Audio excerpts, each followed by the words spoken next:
You're right, I'm Matthew, and welcome to the first episode of my new series, Guided to Glory. In this series, we will be moving club to club, starting a new save with each club, and basically finding out how quick we can win all the major competitions in the game. We're starting here with Chelsea, due to them being the team I know the most, because I support them. And so basically, in this save, we will be trying to win the top level English competitions along with the top level European competitions, and it should be an interesting save. So here you can see like the former trophies that we have had, and here is our supposed best team. We've also got Hakim Ziyech, who will be coming in a year's time to bolster the squad up a little bit, and it should be a decent save. We're not predicted to be top immediately, and that doesn't really help as we have a transfer embargo placed on us until the winter transfer window. So this episode in clubs in the future will be a transfer special to start off with. However, we've got an embargo, so that's kind of what we're doing in this episode, but also I will show the first game of the Premier League season, and we will go into the club vision here. As you can see, there's a lot of things on the club culture. We've got to develop players, attacking, possession, entertaining football, sign under 22 players for the future, and high reputation players. We've also got ongoing in the 5-year plan. We need to maintain self-sustainability. They want us to build or extend the stadium. I'm sure we'll do that at some point. Obviously sign younger players to develop for profit.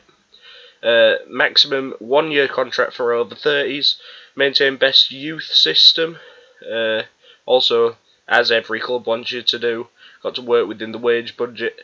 And further down the line, they say 5 years to win the Premier League. I want to do that sooner.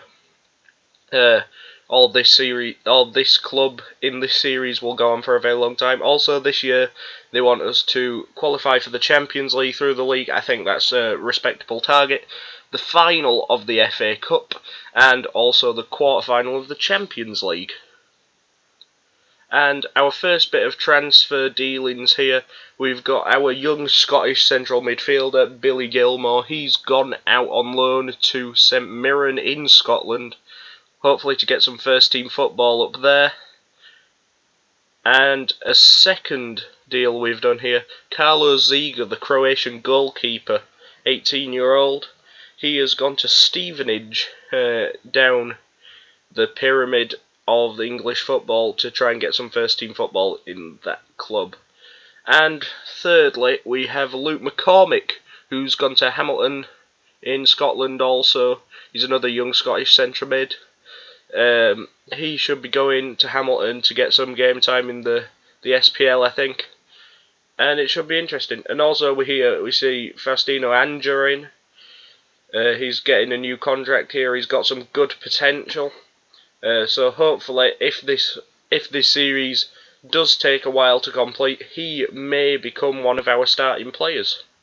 And I also took the opportunity to bring back a few players that were recommended to me.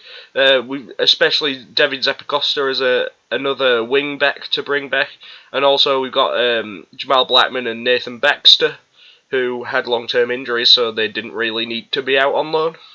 And here is a quick look at our pre-season. Majorly draws, but a nice win against Inter Milan. Shows some promise in the side. But now we will move on to the game against Burnley. In this game, we are starting with our new tactic, a 4-2-3-1.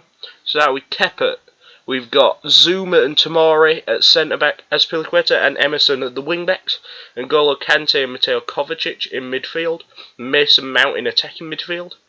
Willian and Pedro are our wingers, and we have Olivier Giroud up front. And now I will go into the team talk. I usually do a lot of assertive team talks. They seem to work best, but I also like to try and work by what the assistant manager has said. So I went to tell him to do it for the fans this time. And we've got some tunnel interview things to go through just before the match. And here we go, kicking off in our first match. And Burnley have the ball. Burnley with Dwight McNeil running up the left-hand side of the pitch. I see Ashley Barnes in the box. And there's a good shot there. I couldn't quite tell who it was by, but it went out for a throw-in. And now they have another throw-in up their left wing here. And Dwight McNeil, and it's crossed into the box. And Johan Berg Gudmundsson has put us 1-0 down in under 3 minutes. It's a terrible, terrible start to the season, really. It was Eric Peters, I believe, who whipped the ball into the middle. Gudmundsson hit the post in his first shot. Kepa did really badly to try and get back there. He didn't really make an effort. And Gudmundsson could just tap it in on the rebound. So it's a shame that we start this season going down to 20th in the league almost immediately. And also our stats, they seem to be outshooting us at this point of the game. But it should be an interesting season overall. It'd be nice to get one or two of the competitions out of the way in this first season. It'd be nice if we could win the European Super Cup against Liverpool, which will be our game in the next episode. And maybe the Carabao Cup as well. I'd like to try and win the Carabao Cup this year, as it's probably the easiest to win of the remaining competitions. And then we can move on to bigger and better things in the seasons to come in the FA Cup, the Premier League and the Champions League. Along with that, the Community Shield should also come.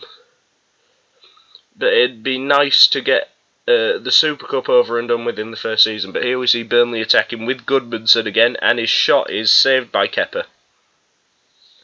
Gudmundsson seems to be having a decent game for Burnley this early in the season, as Matt Lowton gets a yellow along with Dwight McNeil. He also gets a yellow. But we see here, Kante to Tomori, Zuma hits it forward.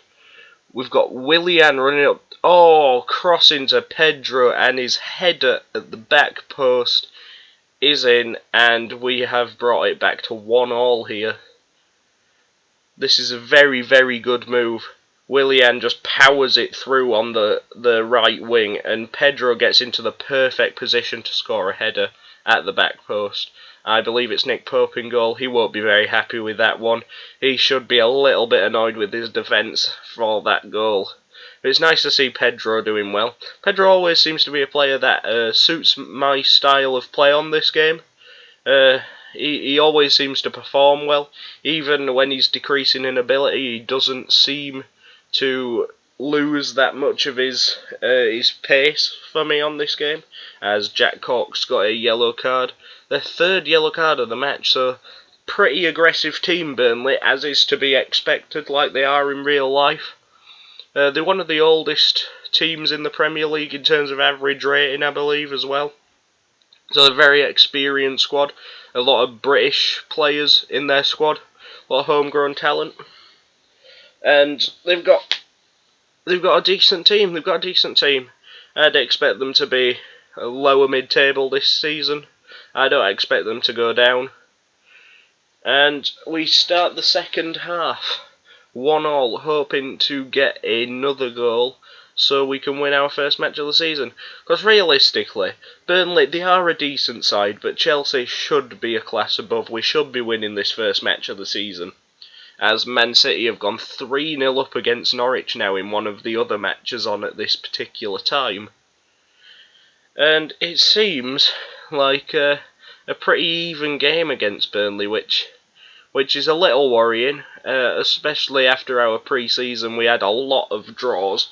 We drew against some teams that we really shouldn't draw against, the likes of Blackburn and Sunderland further down the English pyramid, as Emerson gets a yellow card here. But we also got a draw out at Atletico Madrid, and we beat Inter Milan, so I thought things may be looking up for us. However, this game so far doesn't really show that, as Jay Rodriguez comes on for Dwight McNeil for Burnley now. And here we are going to go and make our first change of the match. So I decided I would bring off Mason Mount here, playing attacking midfield. Got a shadow striker role in attacking midfield to bolster the attack a little bit. So it seems to be a role that fits our attacking midfielders quite well. We've got Mount, we've got Loftus-Cheek, who, yes, he's on a long-term injury at the start of this game, but it seems to fit when Willian moves into the middle as well. And we brought on Pulisic for Mount here, moved Willian into the middle, and Pulisic went to the right wing. And it seems like not really much has happened in this game. Seems a pretty below par effort from our team, and we're going to make the two other changes now, I believe. We bring off Willian here, and I think we're also going to bring off Olivier Giroud. So Willian is swapped for Jorginho. Kovacic will go into attacking mid, and Jorginho will move into the central midfield with N'Golo Kante. And also Olivier Giroud will be the man to come off at the same time as Willian, and he will be swapped for Tammy Abraham, who will probably turn into our first team striker. I wanted to try Giroud out this game to see if he still had the legs, like he's proved in the, well, just before the season was postponed due to coronavirus. He seemed to be starting to play well again, and I believe that was Burnley's fourth yellow card of the game that we saw there. But going into 90 plus minutes now, we got a throw in, but Goodmanson picks it up, goes into the midfield. Hendricks, Barnes back to Hendrick, and Rodriguez, and Chris Wood. I don't like Chris Wood because he used to be a Leeds player, being from Huddersfield particularly, and he always seems to score against me on this game. It's quite annoying. But now Peters into the middle. Oh, I was so scared when that chance went in. As Charlie Taylor has come on for Peters now at left back. And Burnley genuinely had a really good game there. We really shouldn't have lost that one though. We really should have won that one, I mean. So I got a bit angry with the team, and I mean they all seemed fired up after that. As we can see, 1-1 Goodmanson man of the match. He definitely had a man of the match performance, even if his average rating didn't particularly say he had a good game. From the highlights we saw, he was very capable in Burnley's midfield. But that will be the end of this episode. Please leave a like, comment, subscribe with notifications on. In the next episode you will see me play in the European Super Cup against Liverpool. But as far as it is now, cheers for watching, and goodbye.